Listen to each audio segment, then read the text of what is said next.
Good evening and welcome to Bookmark. We will start this episode with my introducing a book to you. It is this one. The book is titled Homo Hierarchicus, the Caste System and Its Implications. It is written by a gentleman called Louis Dumont and came out in its English translation in 1970. Dumont is a French sociologist, and all the things that one associates with French sociologists, all those qualities are present in him. And what are they? There is profound scholarship. There are some startling insights. You will also find great engagement with the subject that he is dealing with. There is always a seductive style, even in translation. And then something that I think is equally important is a convoluted and sometimes mind-numbing logic. Dumont has all these qualities. This book is a study of Indian society, as you can make out from the title, because Indian society is the archetypal hierarchical society. Indeed, there are people who will say that one of India's greatest contributions to world culture is the institution of caste. That institution was, sort of perfected in India, almost enshrined here in this land. And I imagine that Louis Dumont, during the course of his study of Indian literature, particularly Sanskrit, and his wanderings and study in India and interactions with a lot of Indian intellectuals, he must have been aware of its, shall we say, cast iron structure and the thousands of gossamer wires which ensured that all the people were kept in the place where they had to be kept. The book we are looking at is this one, Emergence of a Slave Caste, Pulayas of Kerala by K. Saradamoni. Saradamoni teacher, as we will call her, was one of Louis Dumont's students in Paris.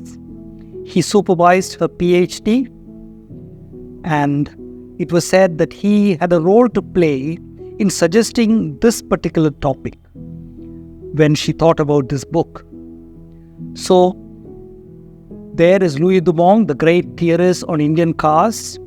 There is Saradamoni teacher, wonderful scholar from India in Paris, working with him, learning under him, doing her research. She comes back to India, does much more work, and finally comes out with this book, which was published first in 1980. I'm looking at the second edition of the book, and that is pretty important. We'll find out why later. And this came out just some time back, in 2021 actually. Saradamoni teacher's work is not just the story of the emergence of the Pulayas. You could define it as a study in poverty. Poverty of various kinds, as we will find out later on. Remember, all slaves were poor. And I feel rather unhappy about having to say that, because we now live in a world where there are lots of people who believe in this idea that India was always a fabulously rich place. Yes, India may have been a fabulously rich place, but India had a lot of very poor people. Indeed, I would add that India still may be a wealthy place, but has a lot of poor people. And this is a wonderful study of the reasons for that poverty as well. So let's take a look at Saradamoni teacher's book, Emergence of a Slave Caste. The book begins with a drum roll of a foreword by none other than V.R. Krishna Iyer. He's very appreciative of the work that has been done. He's obviously read the manuscript, and he says it is a contribution to two things: our quest for knowledge and our quest for justice. And when I finished the book, I realized that he had been spot on in both these. The story of Pulayas is largely shrouded in the darkness of history, but Saradamoni teacher does a wonderful job of getting as much evidence about it as is possible, and then building her story based on that. The Pulayas were at one time, remember, what we call agrestic slaves. That is, slaves who were tied to the land in which they lived And that land was almost exclusively land that was used to cultivate paddy. So the story of paddy and the story of the Pulayas go with each other. Now, these people faced, right from the earliest times that Saradamoni teacher could trace out, they may have had a history of being some kind of masters of the land on which they lived, but that would be centuries back, she says. From what we know, they led lives that were unimaginably poor and they were extremely oppressed. Indeed, the degree and intensity of the oppression is so great, it will be very difficult to think of someone else anywhere in the world who was more oppressed than the Pulayas of Kerala. They owned nothing. The house in which they lived and all the other things around them belonged to their Lord. Indeed, this was so extreme that even their time was not theirs. 24/7, they had to be available to their lords to work for them. Their children were not their own. Saradamoni teacher tells us that there were many examples of the children of these slaves, who are themselves slaves, being gifted, imagine, for a wedding or something like that, to someone else. The parents had absolutely no right over the child. They had virtually nothing except the half loin cloth which they wore. They did not, apart from not owning anything, every decision that mattered in their life was taken by their Lord. Where they lived, what they did, what they wore, what names they gave their children, what gods they worshipped. Every little thing was decided by their lords. Indeed, you could say that they lived like cattle. Sometimes we hear the phrase that, or the idea that slaves in America, the blacks who were taken there from Africa, were sold like cattle. The Pulayas in Kerala for many centuries were not just sold like cattle, they were like cattle. They lived like cattle. Their fortunes were tied to their lands. If the landlord changed, their master changed. But that did not bring any change to their lives. You cannot imagine a more circumscribed life than the lives that were led by the Pulayas. Indeed, I would say that we cannot imagine a darker or a bleaker life than the life led by these people. Even their imaginations were chained. When we come to one or two other episodes, you will understand what I mean by that. The first time any kind of change seemed to happen in their lives was thanks to the agency of some British who were here.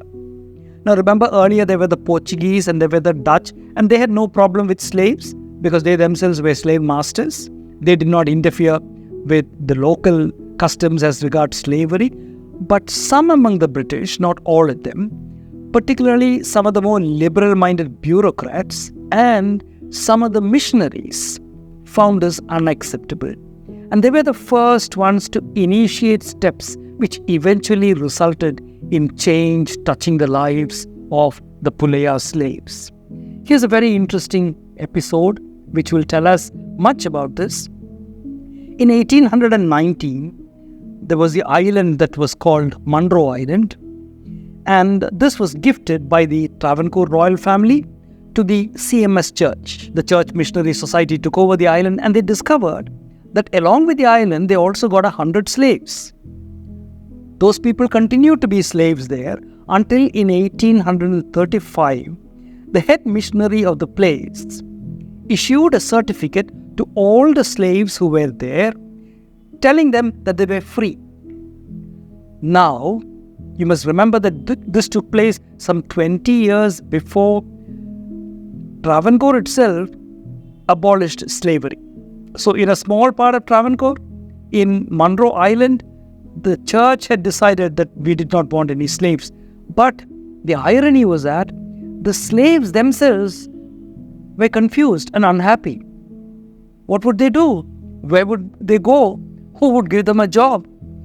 Such was the inertia of history that when these people were offered emancipation, they couldn't understand it, or even if they understood it at some intellectual level, they did not live in a society that would permit them to live in any manner other than as a slave.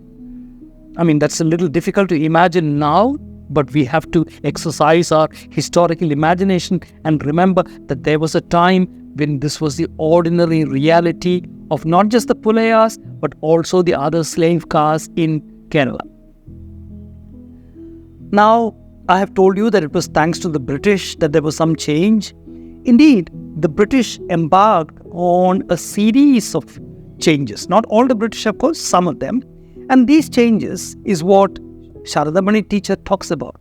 She covers for about 200 or at least 150 years of these changes very, very closely, giving us all the details, the pulls and pushes and the proclamations and the petitions and all these things that were part of life in the 19th century mostly.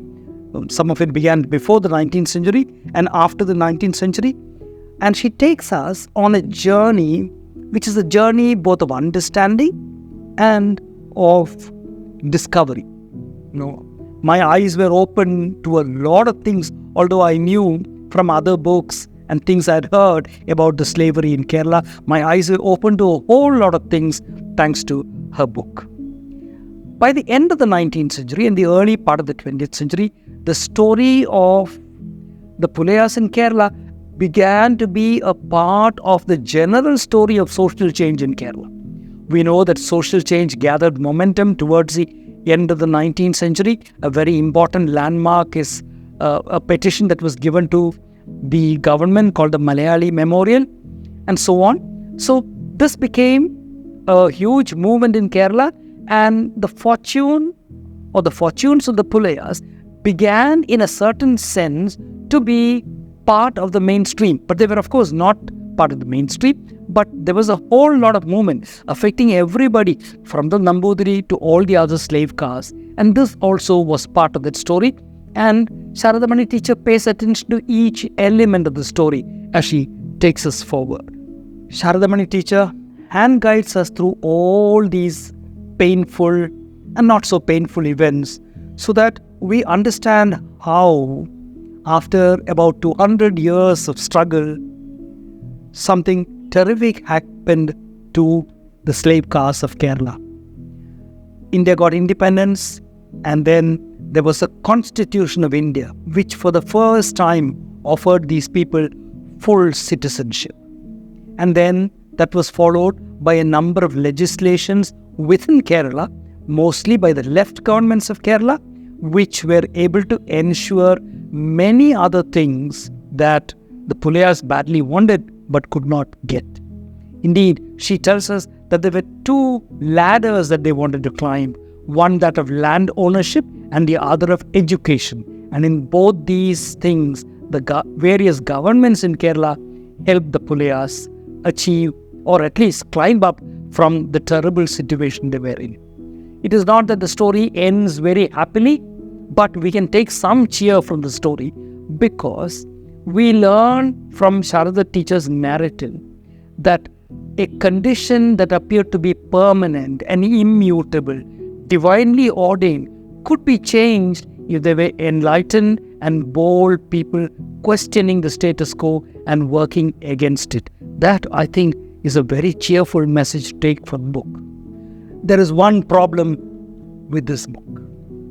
It is that it's got too many errors in it. The joy of understanding is often marked by a pinprick of encountering a typo, a spelling mistake, or what might appear to be a grammar mistake.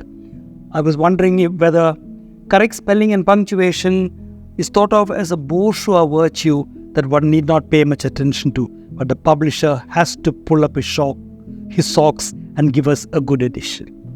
The second thing I want to tell you is, Saradamoni teacher was Louis Dumas' student, but she does not float on the wings of intellectualism and the abstract and seductive theories, mainly non-explanatory theories, that French sociologists were extremely fond of. She is grounded, she uses her sources very, very well, she understands the context, and very soberly and with great intelligence, she analyzes the situation and tells us a wonderful story. I think that this book is a monumental achievement, underappreciated, and we have to salute Saradamoni teacher for this. We can salute her in two ways. The publisher can bring out an error-free edition. That would be a wonderful way of paying a tribute to her. And I think for us readers, what we can do is buy the book, read it, and spread the word. People often ask each other, is there a good single-volume history of Kerala? Unfortunately, there isn't. But I think that this could be a likely candidate for such a book. If there has to be a really good single-volume history of Kerala, I think there's only one person in the world who is capable of writing it, and that is our own Manu Pillai. He has a required knowledge, he has a capacity for hard work, and a genius for understanding and writing, which can help him bring out such a book.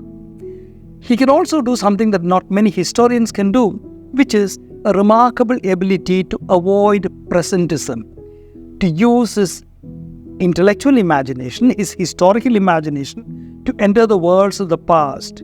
He can with equal ease understand and live in the London of J.S. Mill, the Calcutta of Macaulay, or the Mughal court, or, the world of Shivaji, as he can in the world of the Ranis of Travancore, or more important, in the world of the slave caste of Travancore and Kerala, whose gods and rituals and customs are things that only Manu can understand. So this wonderful range from J.S. Mill to what happens in a small temple here, the one person who can really understand this and tell us a story is Manu Pillai. So on behalf of Thou News, I would like to appeal to Manu to write such a book.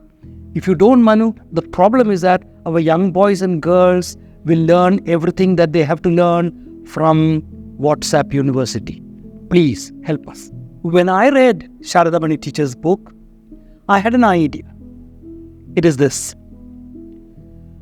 I think all of us Indians should look into ourselves and discover our inner Dalit. I believe that deep within all of us is a Pulaya, and we have to awaken this inner Pulaya. If we do, then we will begin to appreciate the values of hard work. We will have immense dignity, and I also believe that we will have an immense ability to forgive and great courage and forbearance. If that happens, and we can access these things within us, then we will stop being Homo hierarchicus and Homo consumericus, because both of that is what is ruling this land right now, and they stand for arrogance and entitlement. Let us awaken. I think we should do that. Let us awaken our inner K.R. Narayan and put to sleep our inner Donald Trump. Then we will have a brighter future. And that would be a wonderful tribute to Saradamoni teacher and a message to the spirit of Louis Dumont. Thank you very much.